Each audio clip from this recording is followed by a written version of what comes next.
whose motives might not be as pure as he thought, Kuzma listens to Kion's religious ramblings while transporting gold to the city of Kirov. However, they get into an argument when Kion praises the faith healer Rasputin, whom Kuzma insists is a fraud. Their group soon encounters a fallen tree blocking their path. Nazar and Kuzma investigate, with Nazar recognizing the fallen man as Sultan, who had escaped from the labor camp. Just then, Sultan wakes up and shoots Nazar before opening fire on the rest of the group. Shagun manages to shoot at the gunman, but more of Sultan's masked cohorts appear. Shagun is eventually shot while Kion prays, only for Kuzma to shoot him as he is aiding their attackers. Kuzma then holds Shagun at gunpoint, but when Shagun's dog, Thunder, bites one of Kuzma's allies, Kuzma uses the distraction to break free and shoot Shagun. Noticing the bloodshed, one of the masked men, Timos, removes his disguise, horrified by the scene. Shagun remains outnumbered and backs into a frozen lake, which eventually breaks under his weight, causing him to sink into the water. His dog then runs off while the masked men approach the wounded Kuzma, who offers them the gold in the carriage. They then end Kuzma's misery. Shagun eventually wakes up bound and bleeding, rescued by the Tungus tribe from the lake. Elsewhere in the city of Petrograd, Valya performs for a film production, though his director, Andrei, is disappointed with his unrealistic acting with a gun. His co-star, Vita, defends him, but the director remains unmoved. They continue filming until Sonia's scene, during which Valya gets distracted by her theatrical ways. Their producer, Leoni, then arrives, and Andrei points out some crates delivered to them, which Leoni tells them to ignore, claiming they are equipment from America. As they continue filming, Leoni receives bad news: his gold has been stolen. Initially angry, Leoni later invites his cast and crew to lunch, assured that he will get his money back since his gold was insured. Their lunch is interrupted when the loud Mitrofanov arrives. Valya and Vita recount how Mitrofanov's fabric factory was burned down, killing his workers.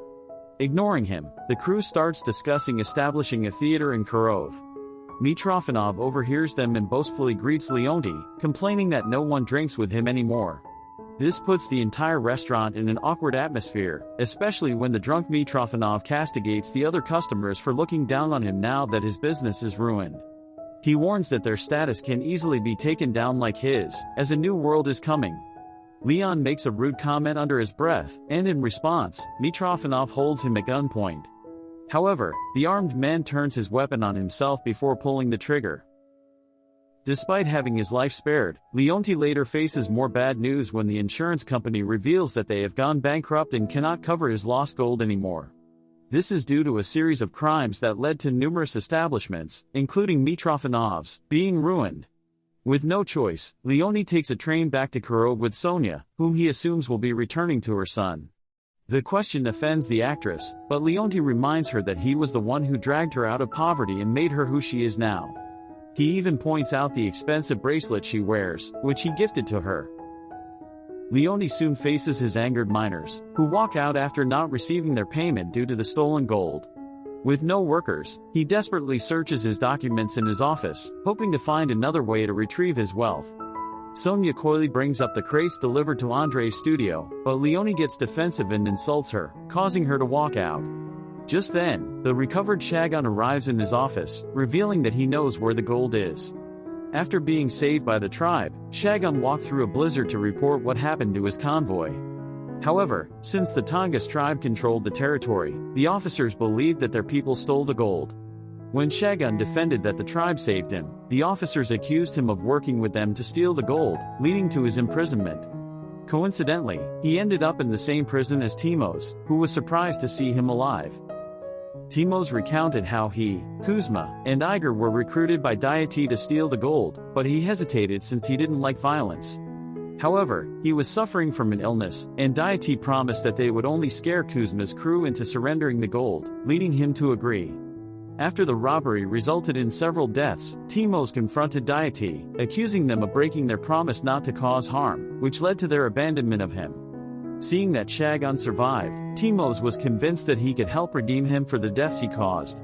Timos then had a coughing fit, and Shagun fetched him some water, only to return and find him dead.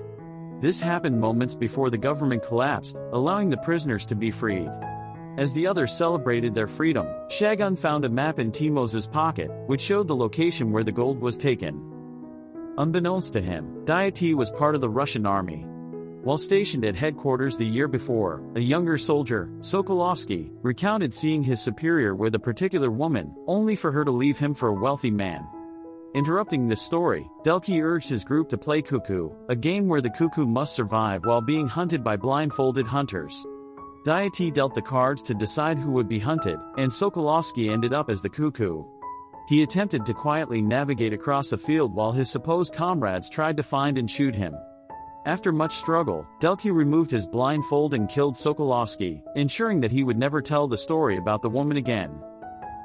Not long after, Baki traveled to Petrograd to meet with his lover, Sonia. She was the one who left him for Leon, only for the wealthy man to use her and show off her body to his miners for motivation. Deity complained to her about how he was demoted, leading to his financial downfall. Sonia, however, merely scolded him for sending her a letter, pointing out that Leon could have seen it. She lamented how she had to deal with a man just to get a single coin. Deity offered to kill Leoni for her, and she then provided him with information about the gold that would be transported to Kirov. The idea excited her lover, leading to them celebrating their future wealth in bed. A year later, after taking the train with Leon, Sonia visited the orphanage where her son lived. She expressed her desire to take her son back, but the establishment's doctor reminded her that the child suffered from a congenital brain anomaly and couldn't even speak. Since she had no home and no husband, they doubted she could provide her child with a better life. Disappointed, Sonia met with Leoni at his office that afternoon. After he insulted her, she stormed off, passing by Shagun, who was there to meet his employer. Recognizing him as part of the convoy that Deity had stolen from, she listened in on his conversation with Leoni to find out what he knew. Alarmed by her discovery, she later met with her lover, who showered her with kisses. However, she warned him that everyone in town knew her face, so she told him to be discreet. Deity then revealed that he had hidden the gold under a mountain, but Sonia warned him that Leon already knew since they failed to kill Shagun. This surprised her lover, who thought he had killed the man. Sonia added that Leon was already gathering men to retrieve the gold, so Deity needed to get rid of it before they arrived. Meanwhile, Leon's foreman recruited a group of mercenaries to retrieve his gold. This group included the American whaler Jack, a Chinese merchant named Changin, and pirates Kostya and Lyosa. Lastly, he met an old hunter named Betul. Leon questioned whether Betul could keep up given his age, but to prove himself, Betul accurately shot a rat with a crossbow, impressing Leon. With his team gathered, Leoni assigned them to assist in retrieving his gold, promising to pay them generously. Despite Shagun's story, Leoni still believed that the Tungus tribe was involved and declared war on them. The next day, Shagun led Leon's team into the mountains, but tensions rose when they discovered traps set around and found a bear skull displayed on bloody branches. Bu recognized this as a warning sign from the Tungus that they were entering their territory. That evening, in the city, Andre and his actors opened their theater for a live performance, only to find that Sonia hadn't arrived. Instead, the actress went into an underground brothel to meet her former employer, Mr. Yun. She asked for his help to exchange the gold for money and acquire passports for her and her son. Yun immediately assumed that the gold she had was the one stolen from Leoni. Given the risks of this exchange, Yun demanded 50% of the gold sales. After this meeting, Sonia finally rushed to the stage play. Meanwhile, Leon's group settled around the campfire for the night. During this, Shagun was surprised to see his dog watching him from the woods, only for it to disappear when he looked back. The group continued their trek the next day, with Betul sharing how the Tungus shamans take the form of bears while the black shamans turn into ravens. The black shaman is more powerful, as he can curse and inflict death. Leon brushed this off, thinking that modern civilization doesn't need beliefs like that. Suddenly, Lyosa was shot by an arrow through the neck, and more arrows flew their way, forcing the rest to take cover with their guns drawn. When the attack stopped, Bull figured that the tribe had left, as they only intended to fire warning shots to get them to leave. Elsewhere, Sonia returned to the orphanage to collect her son, insisting that she had the documents to take him. However, she discovered that the doctor had already taken him to a family. Refusing to believe this, Sonia ran around the building searching for her son, eventually ending up in the classroom where the other orphans were, confirming that her son wasn't among them. Near nightfall, Shagun checked the arrows shot at them and realized they weren't similar to those used by the Tungus. Just then, Betrayal reported that he had found the enemy's camp, so Leoni gathered his men to attack, only to find Shagun missing. Unbeknownst to them, deity waited by the river with Igor, who had apparently shot the arrows to divert Leon's attention and make him attack the Tungus tribe instead. Eventually, Shagun reached the tribe ahead of his group to warn them about the attack, but the others soon followed. Because of this, Shagun attempted to protect the tribe while his former allies opened fire. Ca was killed by the tribespeople, and while Shagun escaped with a boy, he saw Leon capturing one of the women. Recalling when he first recruited Shagun, Leon remembered that Shagun was previously convicted of murder, yet Leon offered him a job to guard his gold. He didn't mind that Shagun was a murderer, as he needed someone who could end a life if necessary. To entice him, Leoni treated Shagun to alcohol, but as their conversation went on, Leon mentioned his deceased wife, whom he had murdered an officer to avenge. This turned the night sour, and Shagun agreed to work for him as long as he stayed out of his life after destroying the tribe's camp. Leon captures their shaman and interrogates him about his gold. The shaman insists that they didn't take it and calls the wealthy man a savage for greedily taking what nature provides. Despite this, Leon needs someone who knows the land since Shagun has left, so he considers taking the shaman with them as a guide. Hearing this, the shaman ends his own life, refusing to help. With no other option, Leon chooses the woman he captured to guide them instead. The following day, a drunk and mournful Sonia goes to work, only to find her son, Sasha, with his adoptive parents in the audience. When the family leaves, she follows them out, narrowly evading the police who storm the stage. They search the place for Leon's mysterious crates from America, which apparently contain smuggled firearms. To Andre and the actor's surprise, Valia suddenly steals a gun and orders Via to do the same. He asserts that they didn't know what the crates contained, as their employer had told them not to mind them. With the police held at gunpoint, the actors and Andre make their escape. They attempt to leave via a boat, but this ends up slowing them down and getting them killed. Meanwhile, Sonia follows Sasha's new family home and is heartbroken to see her son happy with his adoptive parents. Despite this, she goes inside their home and begs the parents to let her take her son. When they refuse, Sonia pulls out her gun and threatens them. The father attempts to drive her away, causing the actress to flinch and pull the trigger. Fortunately, no one is hurt, but Sasha suddenly speaks for the first time, telling his biological mother to leave. Realizing her son is better off with his new family, Sonia weeps as she leaves. Back in the mountains, Delki and Leon's groups continue their separate journeys to the gold.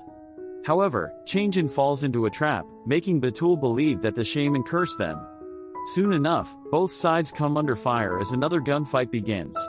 In the confusion, Leon falls from a cliff, and since he's holding the rope that binds his captive, he drags her along with him. This leaves Jack facing the enemy, but Iger knocks him out from behind, allowing deity to kill him. Meanwhile, the captive tribe woman struggles to keep herself from falling as Leon attempts to use her to climb. She manages to retrieve a knife to cut herself free but decides to help Leon instead. Thankful to be alive, Leon kisses her. Their celebration is interrupted when they hear the wagon deity and Iger are pushing to take the gold away. To deity's surprise, Iger suddenly holds him at gunpoint, assuming the man will betray him to keep the gold for himself. Before Iger can shoot, he is killed by Leon instead. Finally facing deity, the wealthy man reveals that he knows about his affair with Sonia but tells him that the actress was just using him. As the men are at a stalemate, Shagun arrives with a boy aiming an arrow at them. Meanwhile, Sonia is captured by Yun's men. Although they have provided her with the documents to reclaim her son, she hasn't delivered the gold yet. Accepting that she's lost everything, Sonia shoots Yun in defiance and allows his men to kill her. Elsewhere, Leoni fires at deity while the boy shoots an arrow at his leg. Leon shoots back in that direction, but the wounded deity kicks the wagon full of gold, causing it to crash into him just before he falls off the cliff. Shagun then shoots the rope that binds him to his captive, letting the wealthy man succumb to his death alone with his prized gold. As this unfolds, Sasha's adoptive mother finds Sonia's expensive bracelet at their doorstep, as the woman had left it for her son. With the battle finally over, the remaining tribal woman and boy comfort Shagun, who was apparently hit by Leon's last bullet. In his dying breath, he sees thunder waiting for him, finding peace as he takes his final breath, free from the violence and greed that consumed his life.